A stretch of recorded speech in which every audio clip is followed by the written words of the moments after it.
नमस्कार, मी श्वेता. डिलिशियस मेजवानीमध्ये आपले स्वागत आहे.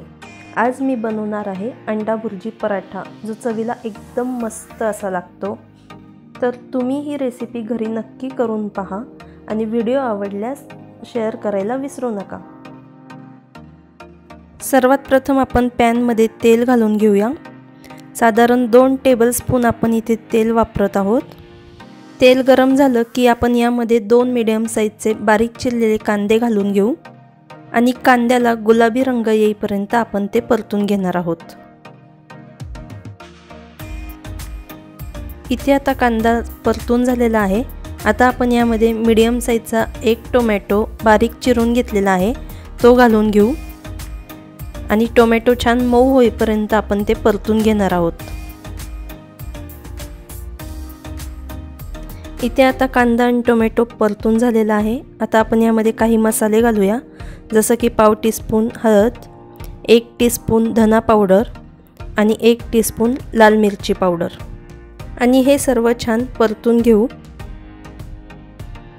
आपले मसाले छान परतून झाले आहे. आता आपण यामध्ये चवीनुसार मीठ घालून घेऊया आणि हे मिक्स करून घेऊ.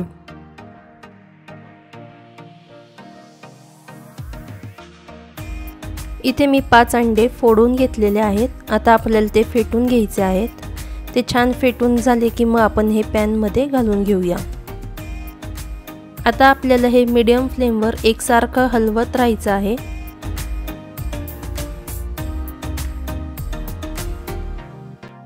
इथे आता मस्त अशी अंडा भुर्जी तयार झालेली आहे. आता आपण यावर बारीक चिरलेली कोथिंबीर घालून घेऊ आणि ही अंडा भुर्जी थंड झाली की मग आपण याचा पराठा करणार आहोत. अशाच नवनवीन रेसिपीसाठी डिलिशियस मेजवानीला सबस्क्राईब करा आणि बेल आयकॉनवरही क्लिक करा. पराठा लाटण्यासाठी मी इथे गव्हाच्या पिठाची कणिक मळून घेतलेली आहे. यामध्ये मी मीठ आणि तेल टाकून घट्ट अशी कणिक मळून घेतली आहे. इथे आता आपण कणकेचा गोळा घेऊन तो गोल करून घेऊया आणि त्याला पीठ लावून त्याची अशी पारी तयार करून घ्यायची आहे.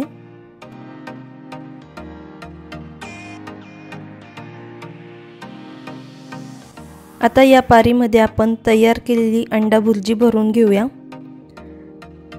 आणि वरचा जो भाग आहे तो अशा पद्धतीने हलक्या हाताने बंद करून घ्यायचा आहे.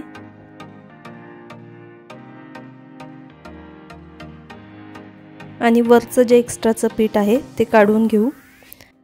आता आपण याला पीठ लावून याचा पराठा लाटून घेऊ.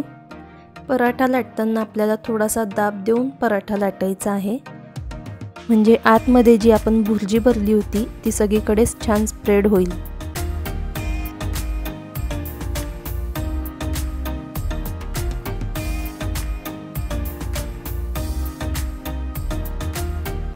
इथे आता आपला हा पराठा लाटून तयार झाला आहे. आता आपण हा भाजून घेऊया. तवाही आपला गरम झालेला आहे.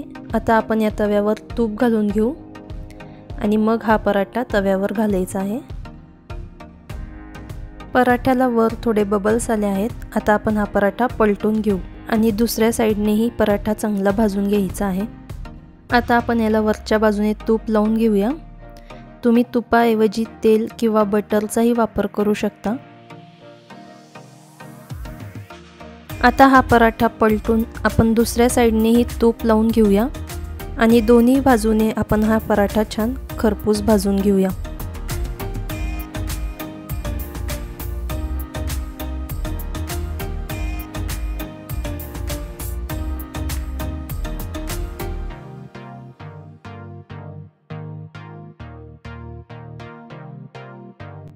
इथे आपला हा पराठा आता भाजून झालेला आहे. आता आपण हा प्लेटमध्ये काढून घेऊ आणि सर्व करताना मी या पराठ्यावर चीज किसलेला आहे, त्यामुळे आपल्या या पराठ्याला अजून छान चव येईल आणि सॉस बरोबर तुम्ही हा पराठा सर्व करू शकता. तर तुम्हीही अशी रेसिपी घरी नक्की करून पहा आणि माझा व्हिडिओ आवडला असेल तर लाईक आणि शेअर करायला विसरू नका. व्हिडिओ पाहिल्याबद्दल धन्यवाद.